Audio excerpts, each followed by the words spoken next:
Speaker صاحب، ابھی آپ نے بحث کا آغاز کیا اور پرائیویٹائزیشن کے اوپر، تو بات تو ہونی چاہیے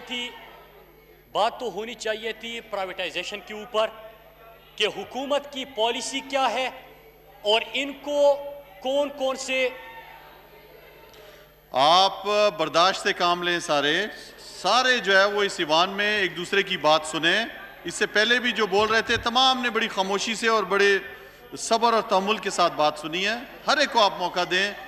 اگر یہ نعرے بازی رہے گی تو جب آپ کی باری آئے گی پھر کوئی اور آپ پہ نعرے بازی لگائے گا. یہ نہیں کریں پلیز. اس چیز سے اسپیکر صاحب، میں آپ نے خاموش رہیں، خاموشی کے ساتھ تحمل کے ساتھ بات سنیں. جی مراد سعید صاحب. جی اسپیکر صاحب، دیکھیں ڈیبیٹ کا آغاز آپ نے اس ہاؤس کے اندر، جمہوریت کا یہ حسن ہے، اور پارلیمنٹ کے اندر بحث عوام کے مفاد کے اوپر اور اداروں کے اوپر ہونی چاہیے. آج بحث کا آغاز ہوا پرائیویٹائزیشن کے اوپر. ہم توقع یہ کر رہے تھے کہ ابھی حکومتی پالیسیز کے اوپر شاید کوئی اعتراض ہوگا یا یہ کوئی ایسی تجاویز پیش کر دیں گے کہ جس سے بہتری آ سکے. لیکن پرائیویٹائزیشن کے کون سے حکومتی پالیسی ہے، کیا حکومت کی پلاننگ ہے، کون سے ادارے ہیں، ان کے دور میں کیا پالیسی تھی، یہ کیا چاہتے تھے، یہ کیا چاہتے ہیں، یہ کیسے چاہتے ہیں، اس کا کوئی ذکر نہیں تھا. اسپیکر صاحب، ایک صرف روزویلٹ کے اوپر بات ہوئی، اور میں فلور آف دی ہاؤس ان کو بتاؤں کہ پہلی چیز یہ کہ آپ کو کس نے کہا کہ روزویلٹ بھیجا جا رہا ہے؟ یہ تو آپ کے دور میں ضرور اس کے اوپر بحث ہوتی تھی کہ اس کو بھیجا جا رہا ہے، بلکہ 41 ادارے میں اپوزیشن میں تھا، ان کی طرف سے 41 اداروں کی لسٹ فراہم کی گئی جن کے اوپر انہوں نے کہا کہ ادارے بھیج دیں. ایک ایک کر کے انہوں نے پارلیمنٹ کے سامنے نام رکھے. میں اپوزیشن میں تھا، تب میں نے کہا تھا کہ حکومت نہ ہوئی، اولیکس ہوا، ہر چیز بھیج دیں. اسپیکر صاحب، اس وقت کسی ادارے کی بھیجنے کی بات نہیں ہو رہی. نمبر 1. نمبر 2، روزویلٹ کے حوالے سے ایک فیصلہ ہوا ہے. فیصلہ یہ ہوا ہے کہ کس طرح وہ خسارے میں ہے، کس طرح آپ اس کو بہتری کے لیے، اس کو کہ ریونیو کا سبب بنے، اس کے لیے کیا ہونا چاہیے. پرائیویٹائزیشن کے پاس گیا، پالیسی بننی ہے، شفافیت سے ہونا ہے، پارلیمنٹ جس طرح چاہتا ہے اسی کے مطابق ہوگا. کس طرح اپنے دعویٰ کر کے آپ چلے گئے. پھر اس کے بعد اسپیکر صاحب، میں 4-5 پوائنٹ جو اٹھائے میں اس کی طرف آتا ہوں. نمبر 1، اسپیکر صاحب، انہوں نے بڑی جمہوریت کی بھی بات کی اور سیاستدانوں کی بات کی. تمام یہاں پہ 342 جو اراکین اسمبلی ہے، الیکٹڈ ہے. ہم پولیٹیکل ورکر ہیں اسپیکر صاحب، ہم یہاں پہ گراس روٹ لیول سے یہاں تک پہنچے ہیں. لیکن انہوں نے جو شارٹ کٹ کے حوالے سے بات کی اسپیکر صاحب، میں جس سیاستدان کو پاکستان میں جانتا ہوں جو شارٹ کٹ سے آیا کہ جنرل جیلانی اور جنرل ضیاء الحق کی کوکھ سے اس کی سیاست نے جنم لیا. پہلے کرکٹ سیکھنی تھی، جم خانہ گئے، اپنے ساتھ امپائر لے کے گئے. ایکٹر بنانا تھا، رنگیلا کے پاس بھیجا، ناکام ہوا کہ ایکٹر بھی نہیں بن سکتا. جم خانہ چلا گیا، کرکٹر نہیں بن سکتا. پھر اس کو حوالے کر دیا جنرل جیلانی کے اور جنرل ضیاء الحق کے، اور وہاں سے وہ وزیر بنا، سیاست کا آغاز ہوا. اسپیکر صاحب، پھر یہاں پہ بات ختم نہیں ہوئی. IJI بنا اور پھر اس کے بعد اس کو مین سٹریم پالیٹکس میں لایا گیا. لیکن صرف یہ پالیٹکس نہیں تھی، ہم نے وہ مناظر بھی دیکھے، ہم نے وہ فون کال بھی سنے کہ جسٹس قیوم کو فون کر کے کیا کہا جاتا ہے کہ کس کو اندر کر دو، کس کو فارغ کر دو، کس کا کیا کرو. تو اسپیکر صاحب، یہ ان کی سیاست تھی. بلکہ یہ تو چھوڑے ماضی کی باتیں ہیں. ابھی شہباز شریف کے حوالے سے کیا بات چل رہی تھی اسپیکر صاحب کہ مجھے تو کسی نے کہا تھا کہ آپ کو کوئی عہدہ دے دیں گے، اس لیے شہباز شریف صاحب تشریف لائے ہیں. وہ تو ہمیشہ سے شارٹ کٹ کے انتظار میں ہوتے ہیں. اسپیکر صاحب، یہ ہوتے ہیں غیر جمہوری رویے، یہ ہوتے ہیں شارٹ کٹ سے پالیٹکس کا آغاز کرنا، یہ ہوتا ہے عوام کے اوپر اعتماد نہ کرنا. اور عوام کے اوپر اعتماد یہ ہوتی ہے کہ 1996 میں پارٹی بنتی ہے، وزارت کی اور وزارت عظمیٰ کی اول ہوتی ہے، کہتے ہیں کہ کسی کے کہنے پہ نہیں، عوام فیصلہ کریں گے اور ملک کا وزیر اعظم بن جاتا ہے. اسپیکر صاحب، یہ ہے سٹرگل، یہ ہے سیاسی جدوجہد. اسپیکر صاحب، کسی سے انگلی سے پکڑ کے سیاست میں لے کے آیا، وزیر بنایا، فائنانس منسٹر، پھر اس کے بعد وزارت عظمیٰ کی کرسی دے دی، اور ابھی بھی چھوٹا بھائی جو ہے وہ اس انتظار میں ہے کہ کسی نے میرے ساتھ کمٹمنٹ کی تھی. اسپیکر صاحب، یہ بات دوسری بات کی. تیسری بات اسپیکر صاحب، جو پوائنٹس اٹھائے ہیں میں اس سے ہٹ کر بالکل نہیں جاؤں گا. میں اپنے دوستوں کو اپنے کولیز کو یہ باور کراتا ہوں, لیکن اسی انداز سے بات سنیں, اور جو آپ نے نعرہ لگایا تھا اس کا بھی میں آپ کو جواب دوں گا. اسپیکر صاحب پھر آتے ہیں کہ انہوں نے بات کی مختلف مافیاز کے اوپر, چیزوں کے اوپر. اسپیکر صاحب کیا برا یہ اس میں کہ اگر کہیں پہ پاکستان کے اندر خامیاں, کوتاہیاں, اداروں کے اندر نقصانات, خسارے, یہ تمام چیزیں اسپیکر صاحب آپ کو نظر آتی ہے اور اس کے اوپر آپ ایک انکوائری کراتے ہیں. سب سے پہلے اپوزیشن شوگر کا بڑا شور مچایا, شوگر مافیا کا ابھی بھی ذکر کیا, آٹے کے حوالے سے بڑا شور مچایا, اس کے حوالے سے پہلے بھی بات کی تھی. اسپیکر صاحب 3 نکات میں آپ کے سامنے پیش کرتا ہوں کہ جب پرائم منسٹر عمران خان نے کہا کہ چینی ان کے دور میں 140 روپے تک چلی گئی تھی, اسپیکر صاحب ابھی تو 80-85 روپے کے اوپر بات ہو رہی تھی اور یہاں پہ انکوائری کرانے کا حکم دیا. کیا 140 روپے تک جب پہنچی تھی آپ نے انکوائری کرائی؟ نہیں کرائی اسپیکر صاحب, اس لیے کہ آپ کے بھی خود شوگر ملتے, عمران خان کا کوئی شوگر مل نہیں ہے اسپیکر صاحب. پھر انہوں نے جب انکوائری کا حکم دیا اسپیکر صاحب, میں وہی بات کر رہا ہوں کہ جو سوال اٹھائے گئے میں اس سے ہٹ کر نہیں جاؤں گا. اسپیکر صاحب انکوائری کا حکم ہوا, یہی صاحب تھے, یہی لوگ تھے, انہوں نے کیا کہا کہ انکوائری نہیں ہوگی, انکوائری ہو گئی. پھر کہتے ہیں کہ رپورٹ نہیں آئے گی, رپورٹ آئے گی, آ گئی. پھر کہتے ہیں فورنسک نہیں ہوگا, فورنسک بھی ہو گیا. کہتے ہیں کہ ایکشن نہیں لیا جائے گا, انکوائری شروع ہوئی. آج کل کہتے ہیں کہ قیمتیں نیچے نہیں آ رہی, وہ بھی آ جائے گی.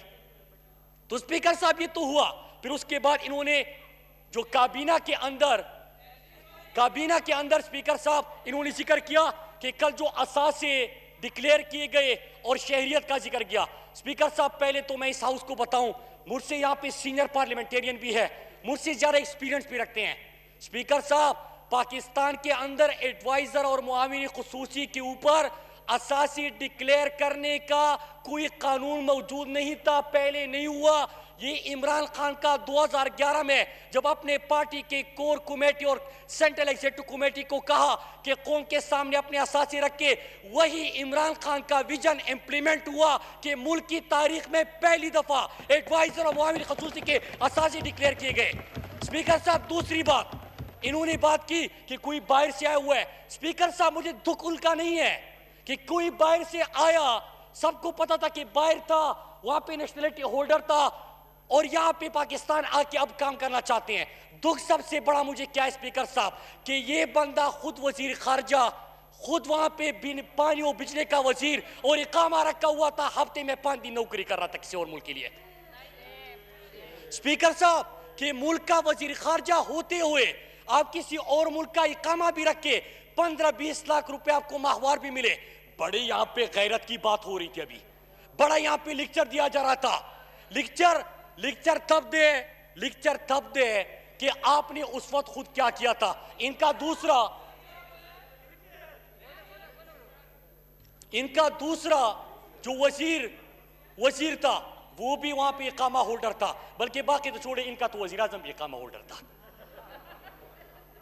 اسپیکر صاحب یہاں پہ ابھی بات کر رہے تھے تو کہ ان کو اس چیز کا ہے کہ عمران خان نے تو معاون خصوصی اور ایڈوائزر کے اساسے اور شہریت ڈکلیئر کر دی. اب ہمارا مطالبہ ہے کہ آپ کی تمام پارٹی عہدیداران بھی نیشنلٹی اور اساسے ڈکلیئر کر دیں. خوف اور دکھ اس چیز کا ہے اسپیکر صاحب, اور اس مطالبے سے اسپیکر صاحب ہم پیچھے نہیں ہٹیں گے کہ جو بھی ملک کے کسی بڑے عہدے پہ فائز رہا یا رہ چکا ہے وہ اپنے اساسے اور نیشنلٹی قوم کے سامنے رکھے گا. اسپیکر صاحب اس کے بعد ایک اور بات ہوئی کلبھوشن کے حوالے سے. اسپیکر صاحب انہوں نے سوشل میڈیا کے اوپر ٹرینڈ بھی چلایا تھا. کیا انہوں نے قوم کو یہ بتایا کہ اس میں ہے کیا؟ انٹرنیشنل کورٹ میں آپ کا کیس لڑا جا رہا تھا, اس میں کیا بات ہوئی ہے؟ لیجسلیشن کے حوالے سے کیا کچھ ہوا ہے؟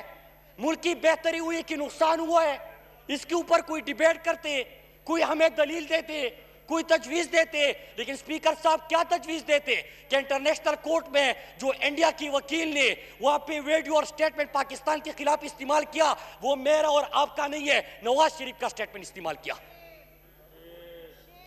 اسپیکر صاحب یہاں پہ آ کے اس طرح بات کرنا. پھر آتی ہے بات کہ پرائم منسٹر عمران خان کے اوپر جو کہ پاکستان کے اعلیٰ عدلیہ جس نے آپ کے لیڈر کو سزا دی, نااہل قرار دیا, اسی سپریم کورٹ نے عمران خان کو صادق اور امین ڈکلیئر کر دیا اور ان کے اوپر ابھی بات کر رہے تھے. اسپیکر صاحب جب بات کر رہے تھے میں ذرا آپ سے ان سے سوال کرتا ہوں, یہ موصوف وہ تھے, یہ اداروں کے اوپر کبھی ڈیبیٹ نہیں چاہیں گے, پرائیویٹائزیشن کے اوپر آج ہونا ہی چاہیے تھا کہ ہمیں آئینہ دکھاتے, ہم سے سوال کرتے, حکمت عملی کے اوپر بات کرتے, اس کے اوپر سوال اٹھاتے, پھر تجاویز سامنے لے کے آتے کہ ملک کے اداروں کو کس طرح بہتر بنایا جا سکتا ہے. اسپیکر صاحب وہ نہیں کیا, بڑے دبنگ انداز میں گفتگو کر رہے تھے اور احتساب کی بات کر رہے تھے, ٹرانسپیرنسی کی بات کر رہے تھے. اسپیکر صاحب جب پاناما آیا, دنیا میں پاکستان کی بدنامی ہوئی, کرپشن کے کیسز سامنے آئے, اثاثے سامنے آئے, تو انہوں نے کیا کہا, میاں صاحب فکر نہ کرو, قوم بھول جائے گی, مطلب مرضی جتنا لوٹنا ہے لوٹ لو, قوم کو اس کا پرواہ نہیں ہے. اسپیکر صاحب یہ یہاں پہ گفتگو کر رہے تھے. میں پھر سے بتاؤں کہ پرائیویٹائزیشن کے اوپر ڈیبیٹ ہو رہی تھی. اسپیکر صاحب 41 ادارے ان کے دور میں پرائیویٹائزیشن لسٹ پہ ڈالے گئے, یہ پارلیمنٹ لے کے آئے, اداروں کا حال ایسا کیا کہ میں یہ کہتے کہ پرانی باتیں بھول جاؤ. اسپیکر صاحب بھولنا نہیں ہے, کیونکہ ہمیں سویڈن کی اکانومی انہیریٹ نہیں کیا, ہمیں کوئی یہاں پہ آپ نے اٹلی کا اور کینیڈا کا ہیلتھ سسٹم نہیں دیا. ہم بات کریں گے کہ کہاں سے ہم نے شروع کیا تھا. شروع اس سے کیا تھا کہ ان کا جو مشیر خزانہ ہے وہ اتنا تگڑا تھا, اتنا بہترین پاکستان کی اکانومی کو لے کے گیا کہ آخر میں خود فرار ہو گیا. معیشت کو اتنا مضبوط کر گیا کہ مفرور اشتہاری بن گیا. اسپیکر صاحب ان کا دوسرا آیا مفتاح اسماعیل. مفتاح اسماعیل نے کہا کہ جو پاکستان کا پی آئی اے خریدے گا, پی آئی اے کا بڑا دکھ تھا ان کو کہ پی آئی اے کو کس طرح انہوں نے تباہ کر دیا. دنیا کے اندر جس ایئر لائن کی عزت تھی اس کو انہوں نے رسوا کر دیا. یہاں تک کر دیا اسپیکر صاحب, مفتاح اسماعیل کہتے ہیں کہ جو پی آئی اے خریدے گا سٹیل مل مفت میں لے جائے. سٹیل مل خسارے میں, پی آئی اے خسارے میں, ریلوے خسارے میں. اسپیکر صاحب اور یہاں پہ آ کے دبنگ تقریر ہے. ادارے کیا ہم نے جہاں سے سٹارٹ لیا تھا, کیا ریونیو میں انکریز آیا کہ کمی آئی؟ جو ریلوے کا ریونیو تھا اس میں اضافہ آیا. جو پی آئی اے کا پچھلے 3 مہینے میں کرونا سے پہلے ریونیو تھا اس میں اضافہ آیا. تو اسپیکر صاحب اداروں کو آپ نے ڈائریکشن دے دی, ان کی اصلاح کی طرف گئے, لیکن اس کے اوپر بات نہیں. پرائیویٹائزیشن سے لے کے گئے ڈیبیٹ پتہ نہیں کہاں تک, اور کلبھوشن کا کہتے ہیں کہ کلبھوشن کا اگر کوئی 2 دن نام نہیں لیتا تھا, 2 دن کیا 3-4 سال گزر گئے تھے, آپ کو اتنی شرم کیوں آتی تھی کلبھوشن کا نام لیتے ہوئے؟ کبھی لیا تھا؟